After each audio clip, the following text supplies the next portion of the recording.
What is going on, everyone? My name is Andy. Welcome back to another Euro 2020 fancy video. In this one, it's the Matchday 4 preview, aka the last 16 preview, the business end of the tournament now, because if we have players in our teams that get knocked out, they're no good to us anymore, right? So I asked for questions on Twitter. There was a lot that came in. They basically centered around two things, right? Which teams to target, aka which teams are going to go through, and also how much risk to take on certain teams. So are there teams that we should go all in on? Are there teams we should avoid completely? Should we get one or two players? I'm going to talk about all that in this video. So do give it a like and hit that subscribe button if you are new.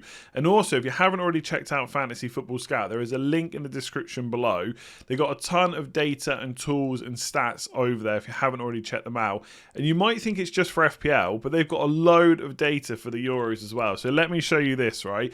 This is the members area. And if you saw my first draft video for FPL, you would have seen there's loads of kind of tools and stuff, and you can build your own stats tables. They've got pre-made stats tables too. It really is a great help for both your Euro fantasy team and your FPL team as well when we get back into the swing of that. There's a couple of things you can do that I've brought up here. So one of them is team stats. So you're thinking about which ones to target for defense, which ones to target for attack. You can see all that in here. So I've got defending up, for example, and I've basically got all matches. Now, if you're using the members area and you've only got Premier League data, just go to this little button here, European Championship Finals. If you click that, if you're in the Premier League, then it'll have a drop down and you just choose European Championship Finals, and that'll give you the Euro data, right?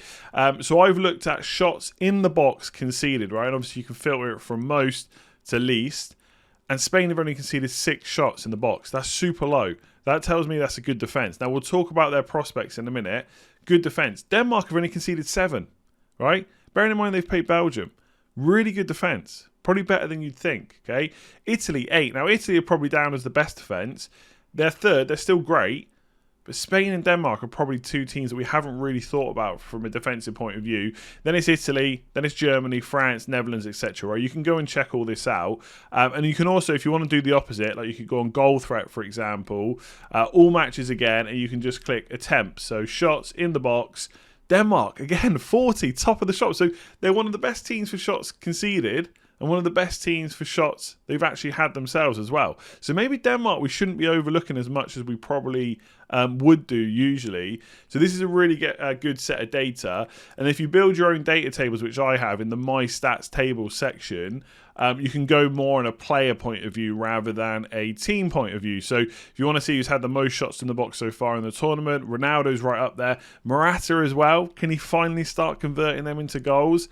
These are all players to consider. Now, obviously, it will have some players that are knocked out, etc., but you just filter through them and don't worry about them. So, loads of good stuff from Fantasy Football Scout. There is a link in the description below there is currently a pre-season offer on. Make sure you get on that as quickly as possible so it doesn't go away.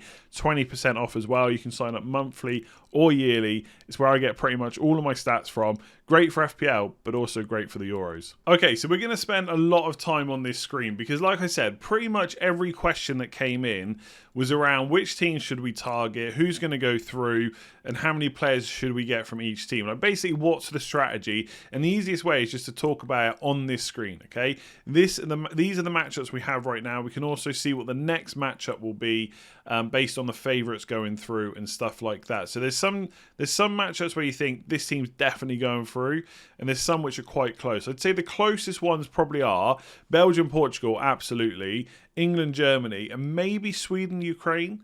I think the rest of them have all got a clear favourite. So Italy against Austria, Italy, France to beat Switzerland, Spain to beat Croatia, Netherlands to beat Czech Republic. And to be honest, maybe Wales, Denmark is quite close. But when you look at those numbers I just showed you from Fantasy Football Scout, Denmark have done really well. They're really up for this, right? They obviously want to do it for Ericsson. They want to do it for themselves.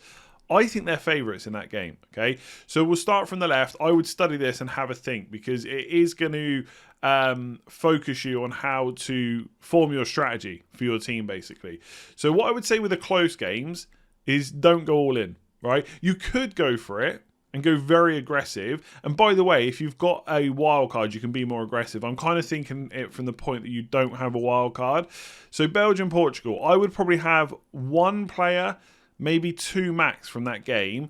But if I had 2, there'd be 1 from each side. I probably wouldn't go for 2 Belgian or 2 Portuguese players. So you could go for one of Ronaldo or Lukaku. And if you've got one of them, right, if they go through, brilliant, you've saved yourself a transfer. If they don't, you can go to pretty much, especially if you've got Ronaldo, pretty much any other striker in the game who then maybe goes through as a forward that you can swap to. The one thing to say is, right, that side of the draw is horrible. It's definitely the harder side of the draw. Whoever wins out of Belgium, Portugal, couldn't get my countries out there, will probably play Italy. So they've got a tough game coming anyway. So one of the other reasons to not go full strength on them, like 4 Belgians or 4 Portuguese players, even if they get through, so you've already risked that they're going to get through, they've then got to play Italy. So chances are their score will be fairly low. So I would have one max, someone like De Bruyne, Lukaku, or Ronaldo, and just hope that they go through. Okay, so I think if you saw my draft yesterday, I think I had Lukaku, right? Italy versus Austria, I think Italy are worth going kind of 2 or 3 on, because you think they're going to get through, and then they have a chance in the next game as well. Okay, of course, the prospects of all these teams, the further they get through the draw, it's going to be harder to get points because there's probably not going to be as many goals because the games will be fairly tight. Teams and players will be cautious. They don't want to get knocked out. But that doesn't matter. We're all going to be in the same boat, right? And the further we get down, yes, the spread of points is probably going to be a lot lower. So I think Italy, 2 or 3 players is worth it. One, because their defence is so good. So I think Spinazzola, Bonucci, etc. are all really good picks. But 2, they've got some value players in there as well. Specifically Berardi, right? He's just over €6 million.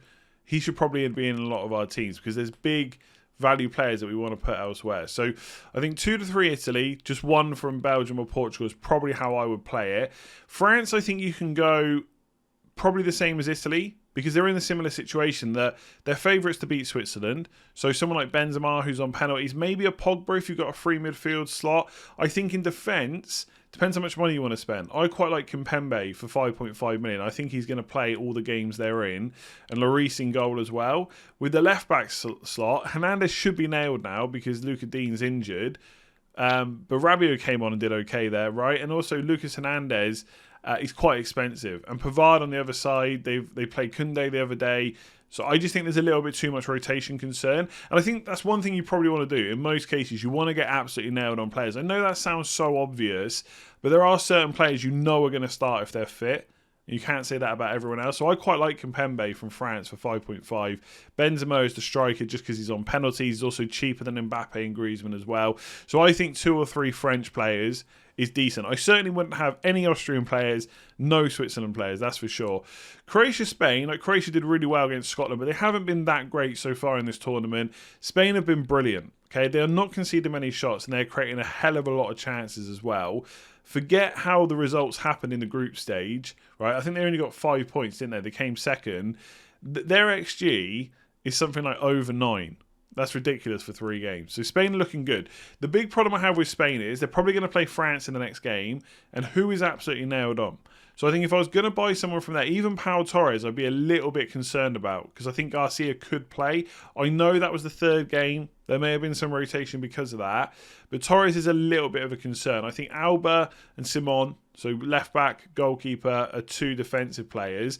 In attack, Sarabia has come on a few times from the subs bench, but also played really well in that Matchday 3. I think he got a couple of assists and a goal as well, I believe, off the top of my head. So he might have played himself into the team, right? And he's only 6.5 million, listed as a midfielder, playing on that right-hand side. The problem is there is a bit of risk with Spanish attackers that you don't know who's going to play. But Moreno and Morata have started the last couple. Morata started all 3. So if you want to go for maybe a bit more of a punt that people aren't looking at, I still think Morata's okay, although maybe not on penalties.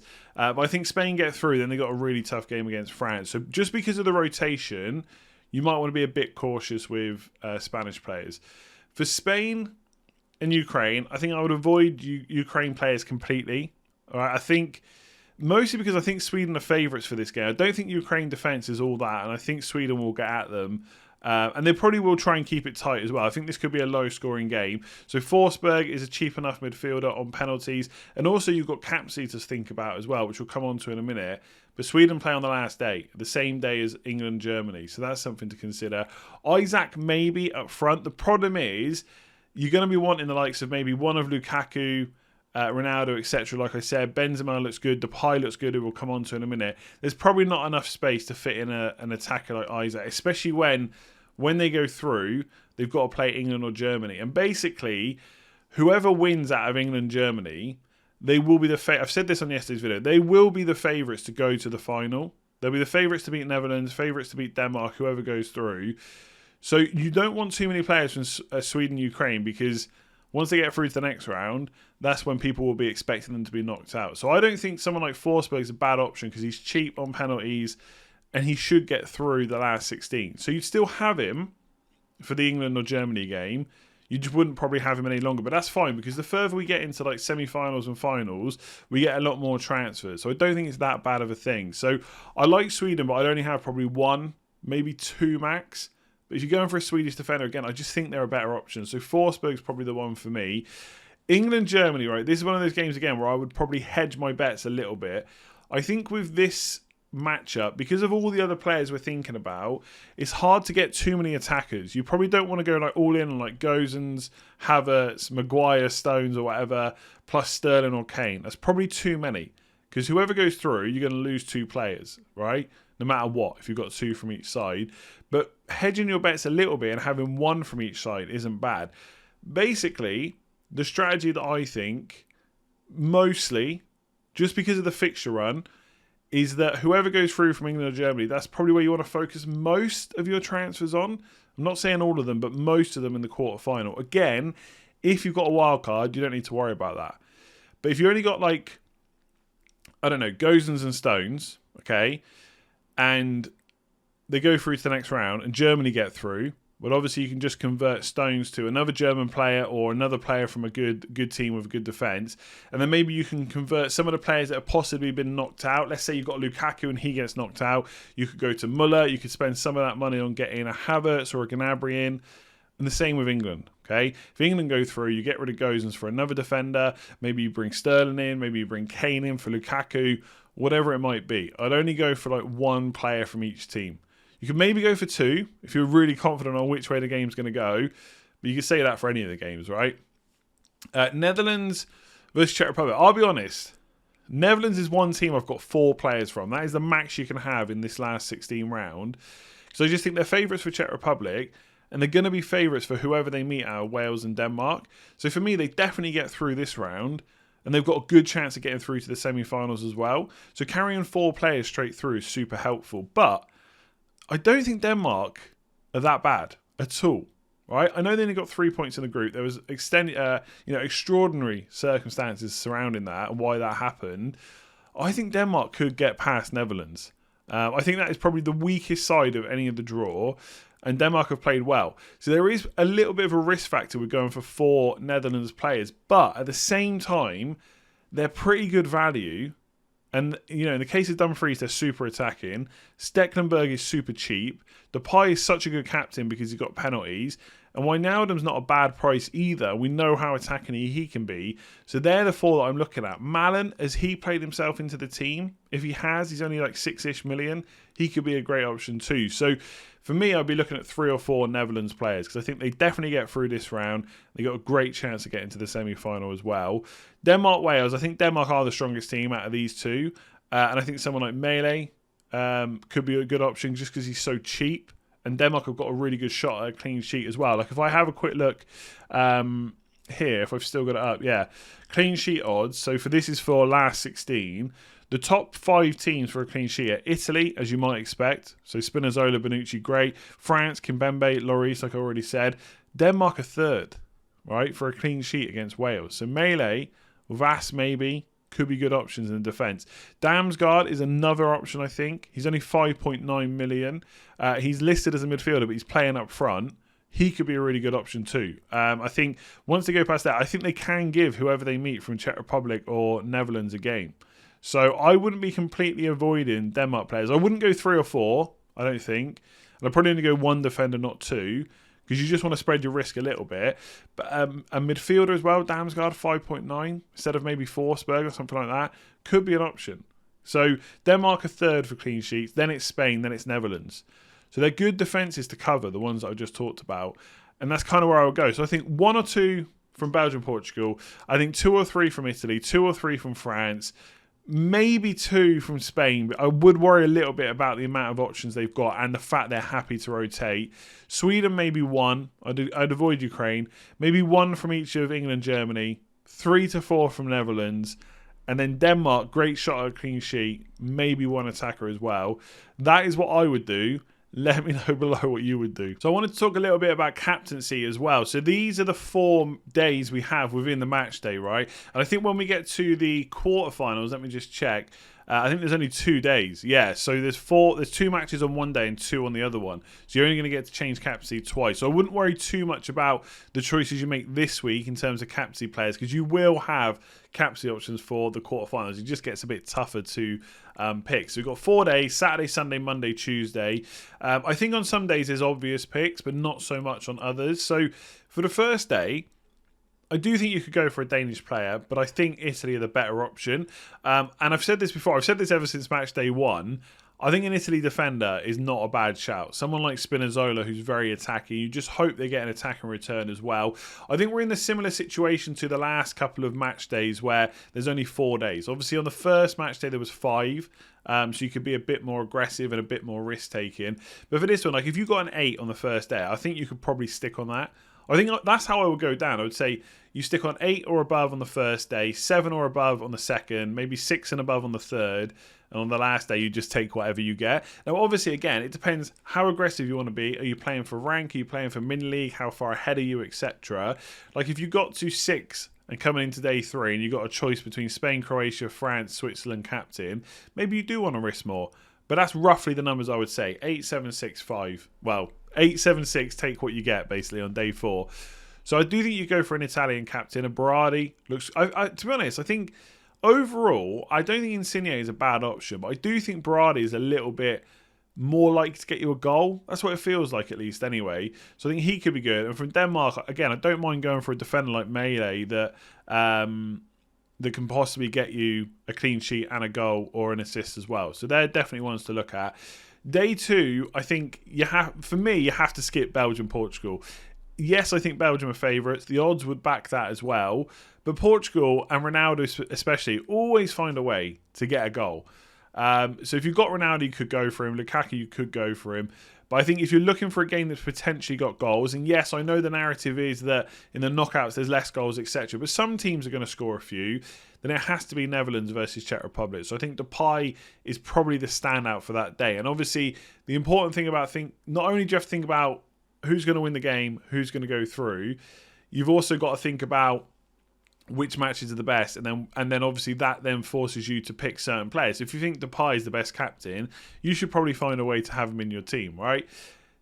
On Monday, it's a little bit tricky because I do think a Spanish captain could be good if you can pick the right one. Like Alba, clean sheet potential, assist potential, could be decent. It gets you 9 points, happy days. But I think France is probably the way to go. Someone like Benzema, maybe a Pogba. They're the ones that I would be looking at for the Switzerland game for that day against Switzerland. But Spain players could be good too. You never know, right? And on the last day, this is why I think Forsberg or Isaac could be okay options, because I think that's who I'd want to captain against Ukraine. Now, I wouldn't completely write Ukraine off, even though I kind of already have, because I think Sweden will go through. You could go for a Ukraine player, Yarmolenko, Yaremchuk, etc. Malinowski, we know who they all are at this point. But I think Forsberg on penalties is probably the one that I would look at. You could go England, Germany. If you've got an attacker, I do think there's probably going to be goals in this one. Germany are not great at the back so far. England have been, but obviously Germany have had tougher opponents, but they still conceded 2 to Hungary, right? And England haven't scored too many yet, but the way they set up, if they can win the ball back from Germany, I think there will be counter-attacking opportunities. Sterling in behind, Foden or Saka in behind, whoever plays on the right. It might not be the worst fixture to captain, but realistically, if you're getting to day 4 and you're stuck, you might be better off going for Sweden or Ukraine, depending on how you fancy that game going. Ultimately, I really would focus on getting some really good captains for the first 3 days, because day 4 looks pretty ugly. So that's what I'm thinking about captaincy. Italy, maybe Denmark, definitely Netherlands, probably France, and then probably Sweden. There we go. I'm going to leave that one there. Like I said at the start, most of the questions revolved around strategy, how many players to pick from certain teams. And obviously, I've mentioned a bunch of players as well. If there's anyone I've missed, do leave me a comment below. But keep it simple. Fantasy football is often a simple game that we overcomplicate. Pick the nailed-on players, Pick players that you think have got a really good chance of going through not just the last 16, but also the quarterfinals. They are the teams you want to maybe load up on a little bit more. Anyone that's got either a really tough fixture now or maybe a tougher route to the final, maybe just temper the amount of players that you get. But of course, if you want to go aggressive, if you've got a feeling that France are just going to absolutely smash their way to the final, maybe you should load up for 4. Do give it a like and hit that subscribe button if you are new around here. If you haven't already checked out Fantasy Football Scout, there is a link in the description below. Make sure to get signed up before that 20% offer finishes. It's really good value. You can pay for the whole year. I think it's just 20 quid for the whole year. Your stats for the whole year from now until next year for the Euros, FPL, it's all you can need, right? Or you can go and play monthly. So click that link in the description below. Hit that like button, hit subscribe, and I'll see you again soon.